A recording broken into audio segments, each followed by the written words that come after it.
আসসালামু আলাইকুম, মিরাজ হোসেন গাজী আপনাদের সকলকে স্বাগত জানাচ্ছি।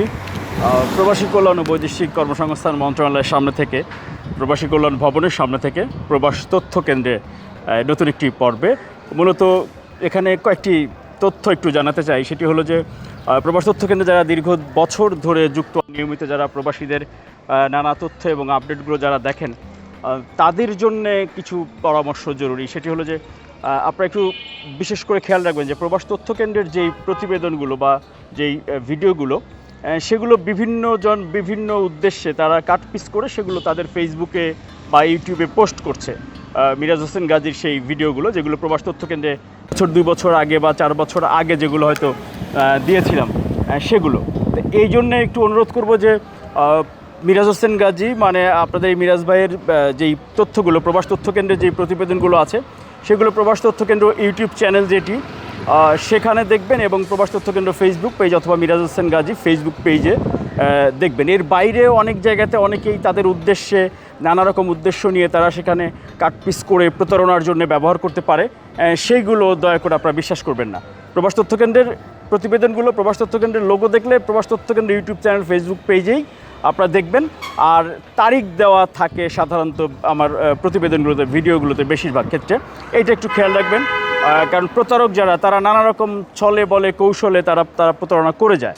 অনেকেই আমাকে ভিডিওগুলো পাঠাচ্ছেন যে বিভিন্ন সময় আমার সেই ভিডিওগুলো অনেকেই নতুন করে তারা পোস্ট করছে, যে কারণে আসলে হঠাৎ করে আজকে চিন্তা করলাম যে এটা একটু আপনাদের জানিয়ে রাখি।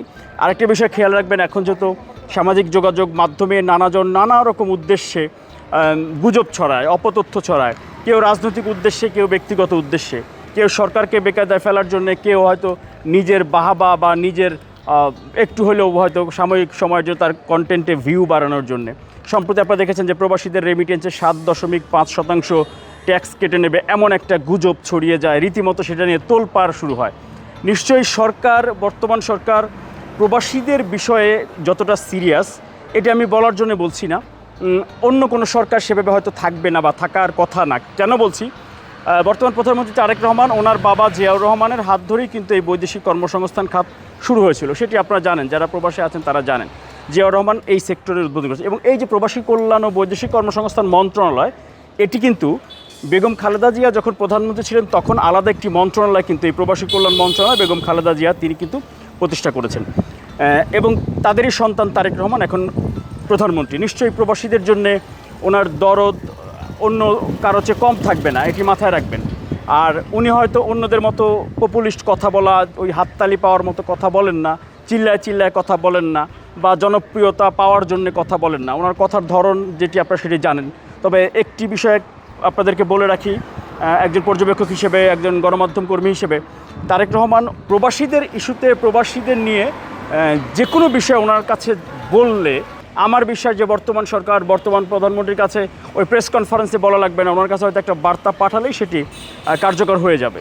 যেমন ফ্রিল্যান্সারদের ওপরে একটা ট্যাক্সের একটি কথা কিন্তু আসছিল, যে যারা ফ্রিল্যান্সার তারা যেই ডলার রেমিটেন্স আনে সেখানে একটি ট্যাক্স, সেটি মাননীয় প্রধানমন্ত্রী জানার পরে সঙ্গে সঙ্গে কিন্তু সেটি নিয়ে ব্যবস্থা নিয়েছেন। তো এই জন্যে গুজব থেকে সাবধান থাকবেন। আপনি হয়তো সরল মনে সেটি শেয়ার করেন বা বিশ্বাস করেন, কিন্তু যারা গুজবটি ছড়ায় বা মিথ্যা তথ্য যারা ছড়ায়, তারা কিন্তু একটি উদ্দেশ্য নিয়ে তারা কিন্তু সেই মিথ্যা তথ্য বা গুজবটি ছড়িয়ে থাকে। এটা একটু খেয়াল রাখবেন। আপনারা তো গুজবে তাল দিলেন, আপনি তো বুঝে না বুঝে সেটি শেয়ার করলেন, কিন্তু সেটি ক্ষতি যখন হয়ে যাবে তখন তো খেসারত আপনাকেও দিতে হবে।